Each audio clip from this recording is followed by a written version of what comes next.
What is your favorite memory? Well, I have many, but one of them that comes to mind. Is that okay? Can you get my voice? I'm gonna get a bit closer. Okay. Alright, could you start over?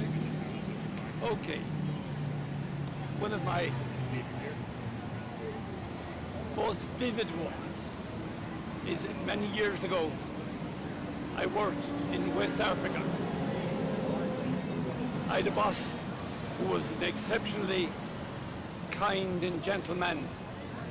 One evening we sat in the bush above the school, and I asked him, why did you have to build your house up so high? And he said, well, it's quite simple, he said. By the time parents walk up the path to me, I usually have figured out what they want. And as he said that, I was looking down and I saw a woman, a native woman, climbing the hill. And I said to him by way of a comment, what do you think she wants? And he said, and he hummed and he hawed, and he didn't obviously know. But as she came closer, I noticed that she had a basket on her head, and inside the basket was a chicken. The chicken was alive and tied, and he began to put two and two together and said, yes, she is coming from the market. And I said, good, yeah.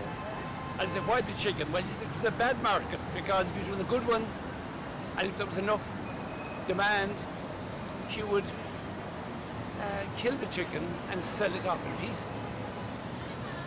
I said, that's good, that's excellent. I said, but look, what does she want? And by that stage, he was still quite silent. He didn't know. And by then she was virtually up the hill and turning in sideways, turning in towards us in the patio. And she walked towards us and she put down the basket and took out the chicken. We also noticed that she had a machete in her hand, which meant that she had been coming from the farm. She'd been to the market in the morning, she had worked in the farm in the evening, and she was now coming to visit us. So my boss stood up, assuming that the chicken was a gift. She ignored him and came to me and pushed the chicken into my lap. She could speak no English, so I was a bit nonplussed. And I pushed the chicken away, being polite. And she pushed it towards me a second time, and I pushed it away a second time. And then she got the machete and chopped the head off the chicken and pushed the chicken to me and left. And he was smiling at this.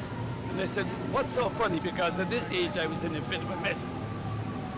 And she said, he said, look, she is the mother of one of our students that has just done the WASC, that's the exam, the final exam at second level. And obviously he passed his exam and she thanked you, and that's how she did. And he was still laughing. I accepted the explanation. Mind you, I wasn't too happy about the condition, but I accepted the explanation. And he was still laughing. He said, what's so funny now? Well, he said, this time next year she'll have another son, and you'll be teaching him as well. And if he doesn't get his exam, she'll be back. She mightn't have the chicken, but she'll still have the machete.